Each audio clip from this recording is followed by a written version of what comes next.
Om Namo Narayanaya. Verse number 1414. Maunam swadhyayanam dhyanam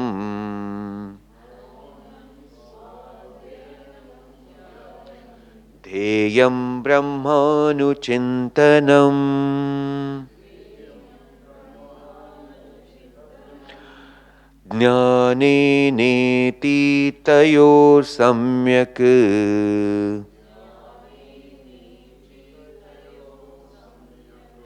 nishedha tattva darshanam.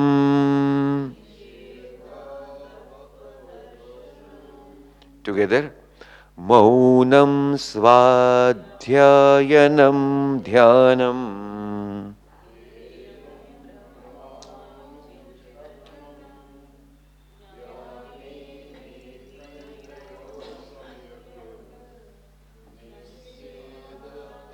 nishedha tattva darshanam. So it is said here, Maunam. What is Maunam? Maunam is silence. Then we'll think about it later more. Svadhyayanam. That is the self-study of the scriptures. Dhyanam, meditation.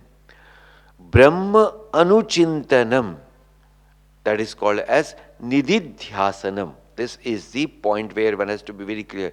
Brahma anuchintanam. Continuous one thought of Brahman. This is called as akhanda brahmakara vritti. Dheyam, that which is meditated upon. Samyak nishedhat, by complete negation of what? Tayoho, these both two things. What are that? One is said just before, study of the scriptures, and then said continuous thinking of the Brahman. Jnanena iti tattva darshanam. Just when you give up both the support and just remain silent, then that knowledge itself gives that effulgence of what? The experience of one's own self. So one point. Maunam. What is Maunam? On one level, Maunam is just not to speak. That is called as Maunam. Another level of Maunam is when your all senses and mind stop different vyavaharika, that means transactional activity, which we keep doing otherwise. So all the transactional activity, absolutely we stop. That is Maunam. Third, the mind is still, and even the thought comes, you are absolutely a witness to it, and you are not allowing mind to move at all because you do not identify with the thought. The moment you identify with the thought, that thought takes you on the ride. So that is Maunam stages. Swadhyayanam. Like when we listen some scriptural text, then after that it is our own self-study. How we understand it and what way I can inculcate in my own life, whatever I have heard. So that is Swadhyayanam. Then it said Dhyanam Brahma Anuchintanam. So that one continuous thought of Brahma, that is Aham Brahmasmi. This first is a dhyana abhyas. Now here is an example of a dhyanam.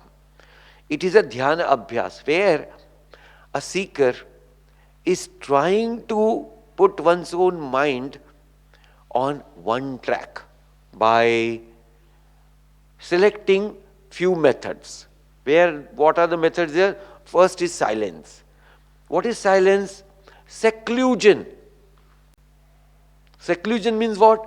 Let us go away from day-to-day life, so-called as transaction. And therefore, spiritual camps are organized in Siddhabadi. But then people find out of Siddhabadi there are two nice small stalls, and tells us, Swamiji, do you know Momo? You get there. Hey Bhagavan, you have come for spiritual camp, and the 3 times the food is provided in the ashram, and still Momo. Yeah. Now recently when I told somebody that I have gone to Siddhabadi, then somebody said, Swamiji, did you go to that Norblinka? I said, what? No, there is a good restaurant inside.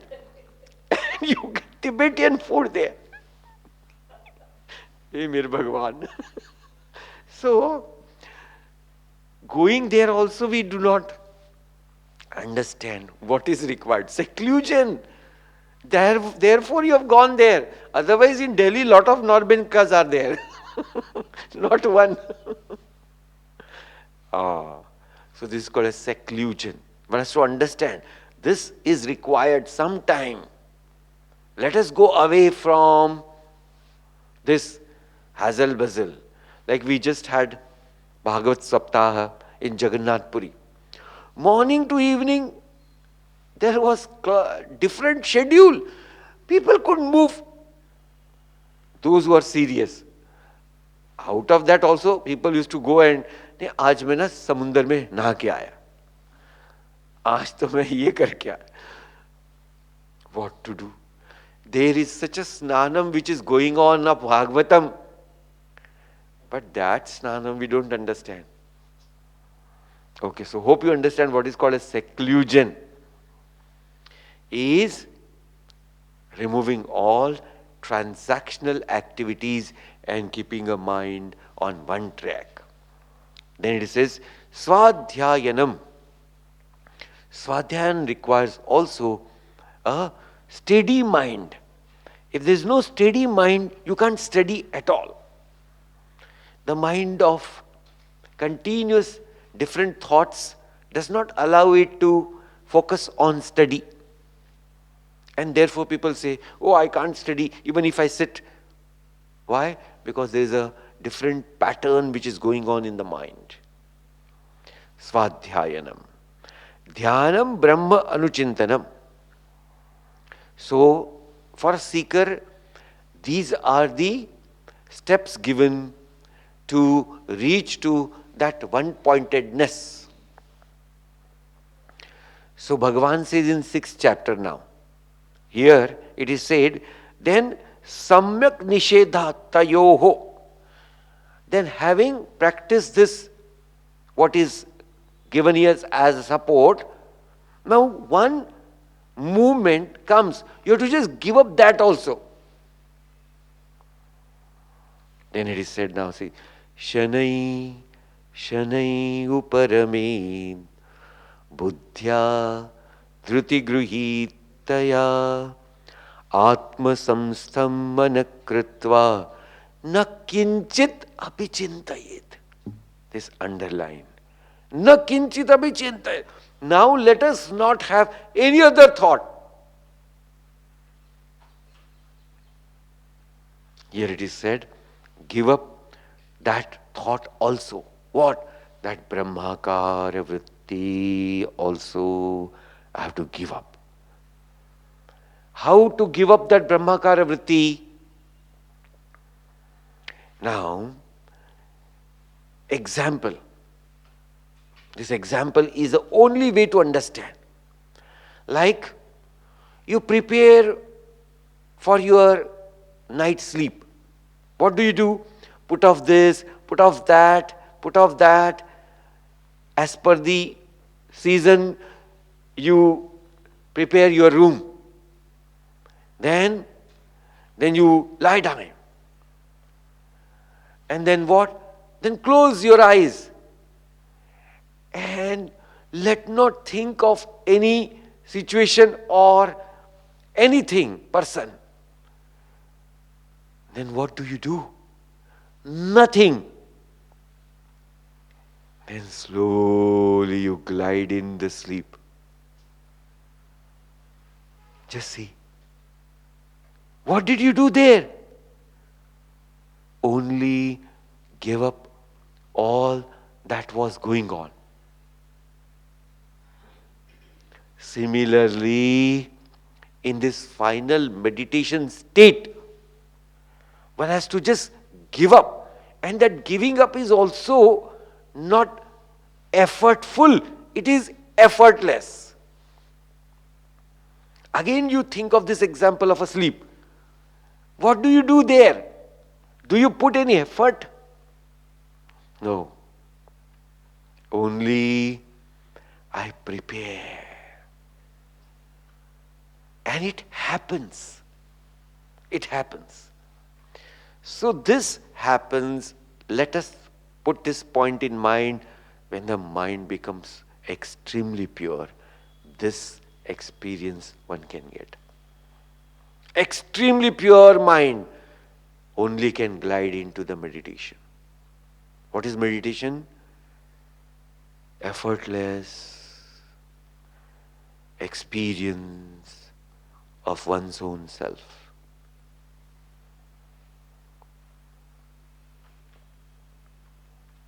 So, this is beautifully explained, that how one can reach to that supreme consciousness.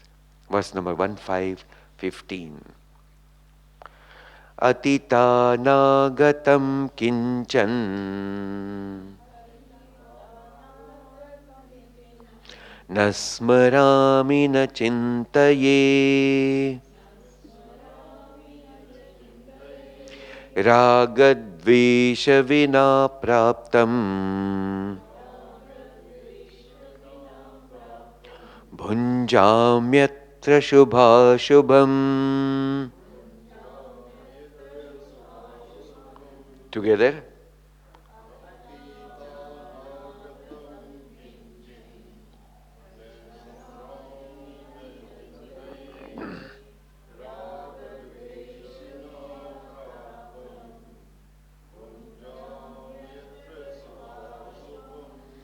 Now it is said, what should be the state of mind for the meditation?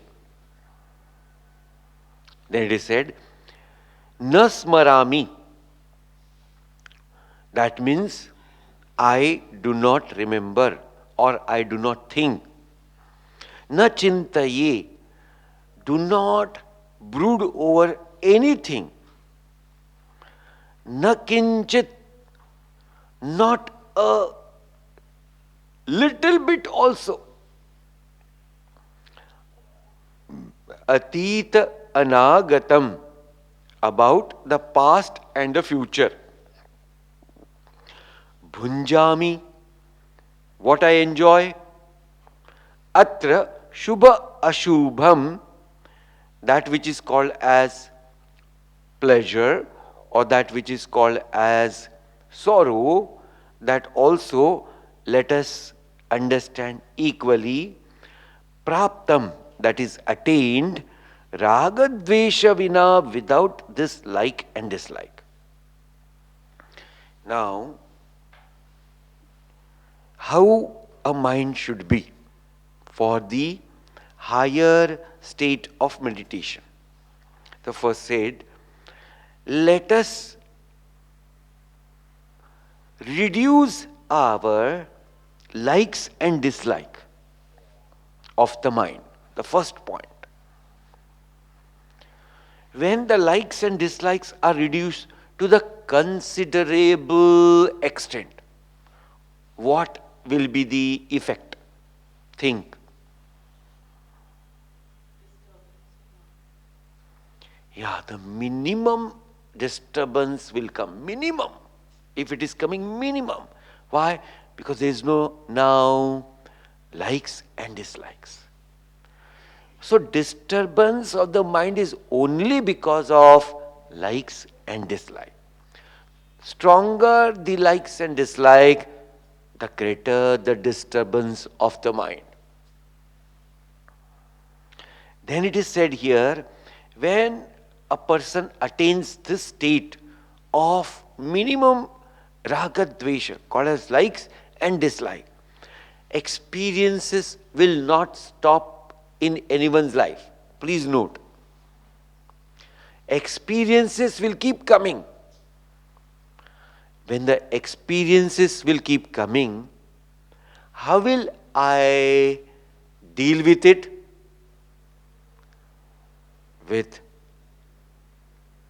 absolutely less likes and dislikes. So mind will not get disturbed. Because whatever experience comes, I have this attitude towards it. What?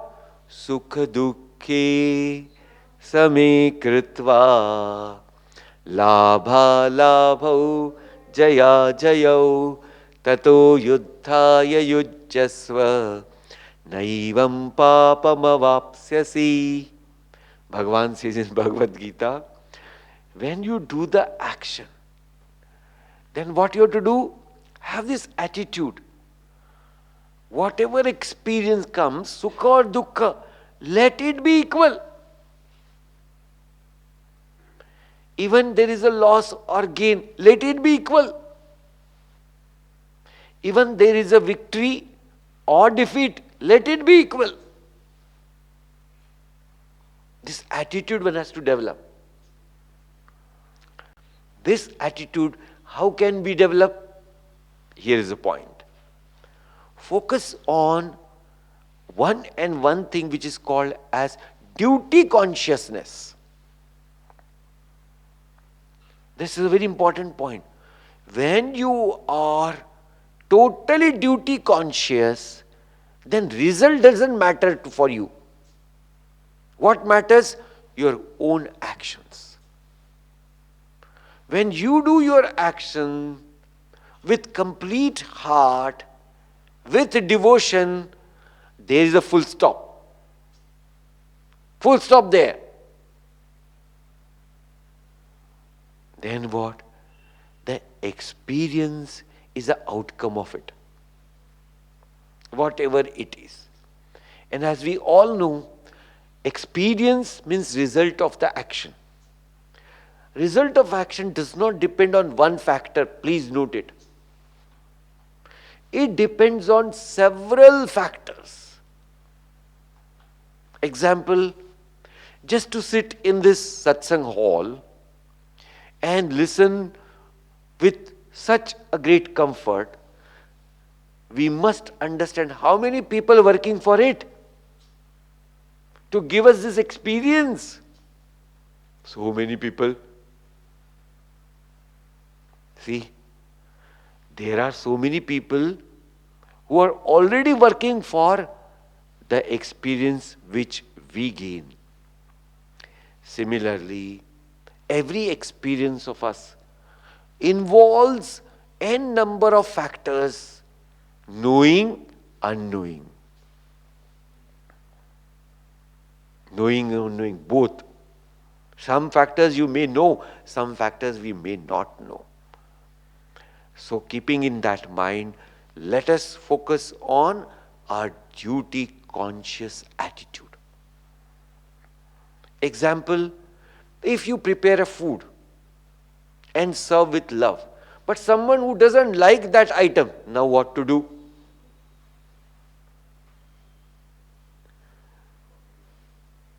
Then that person may say, oh, this is not good at all. Then your attitude is, sukha dukhi same krutva. Because you have done your job best.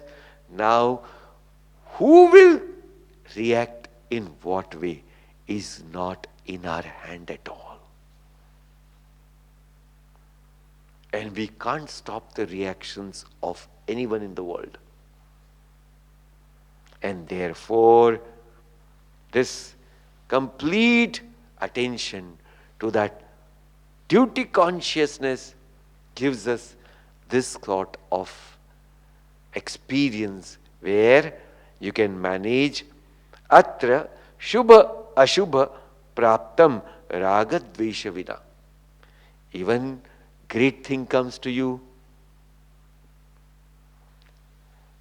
useless things comes to you, you are absolutely neutral to both.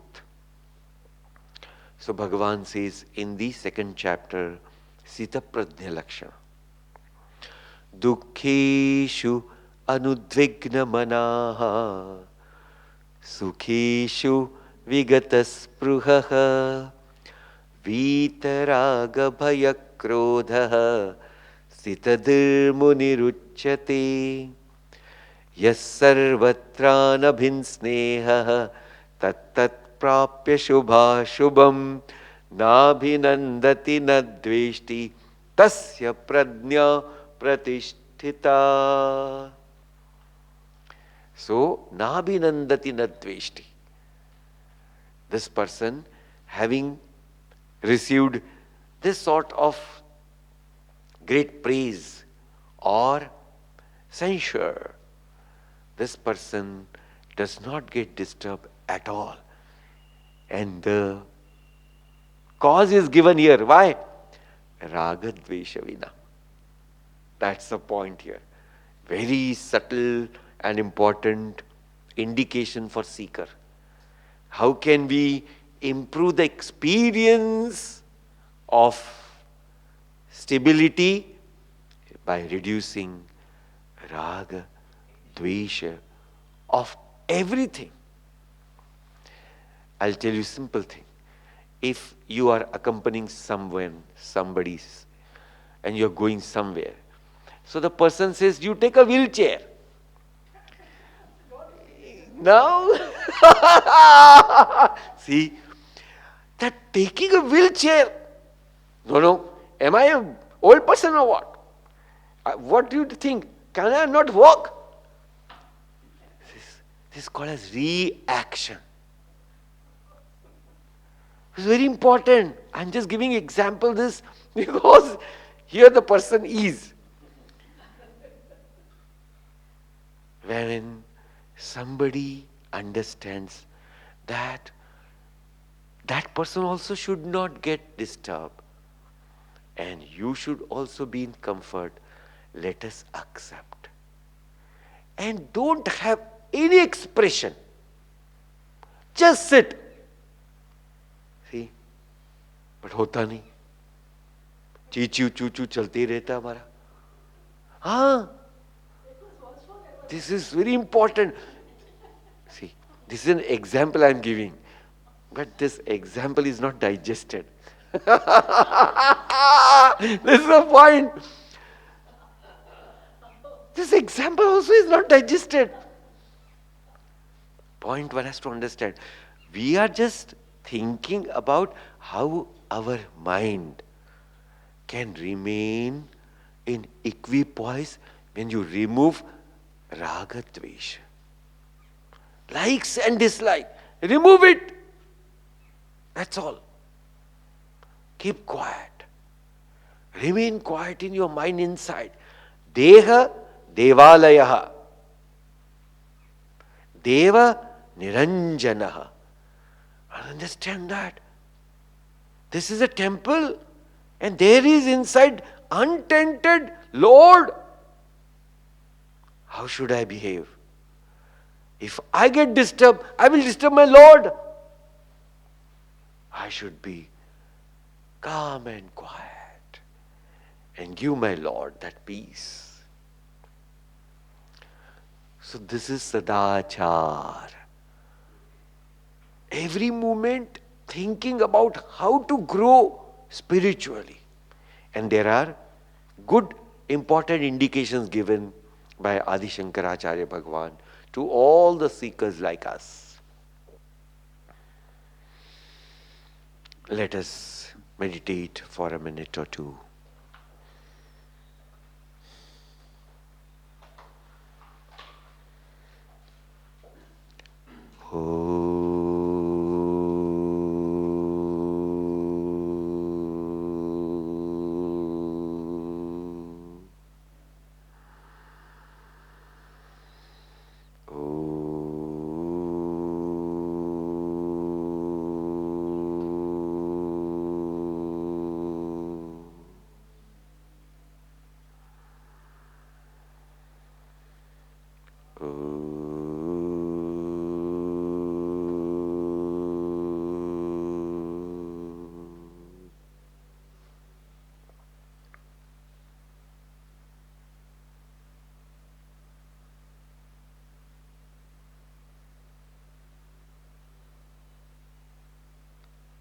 Here it is said,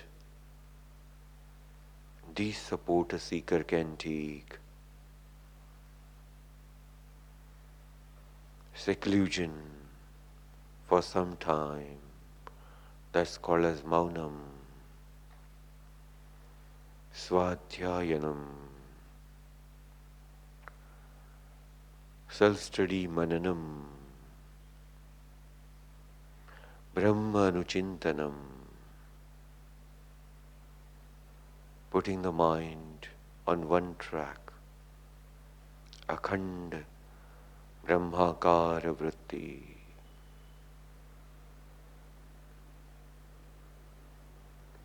After sufficient long time, one can effortlessly give up both the support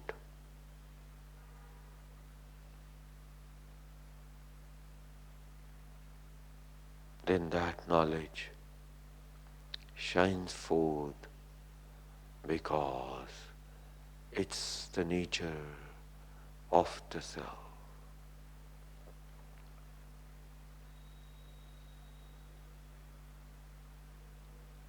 How can we gain the experience of stability or equipoise? Then a beautiful indication is given by reducing our likes and dislikes. One can experience the bliss in life.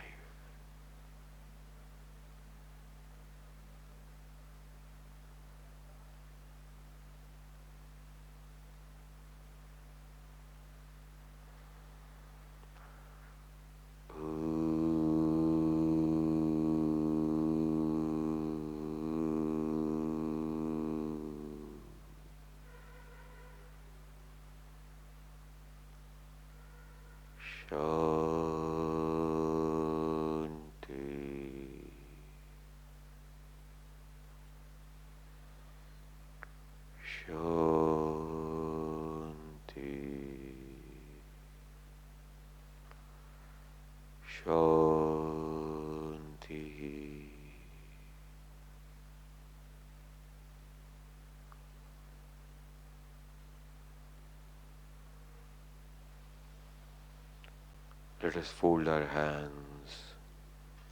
Thanks to the Lord for giving us this knowledge and this beautiful time.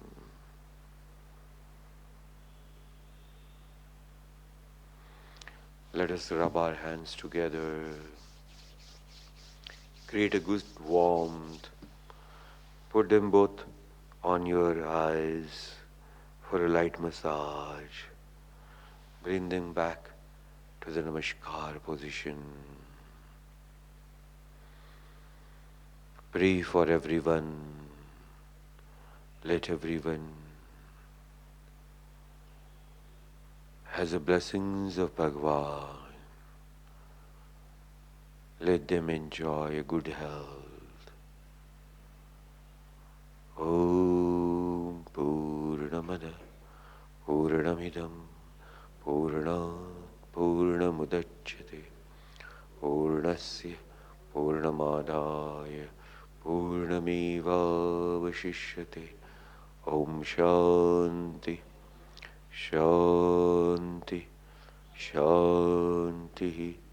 Harihi Om Shri Gurubhyo Namaha.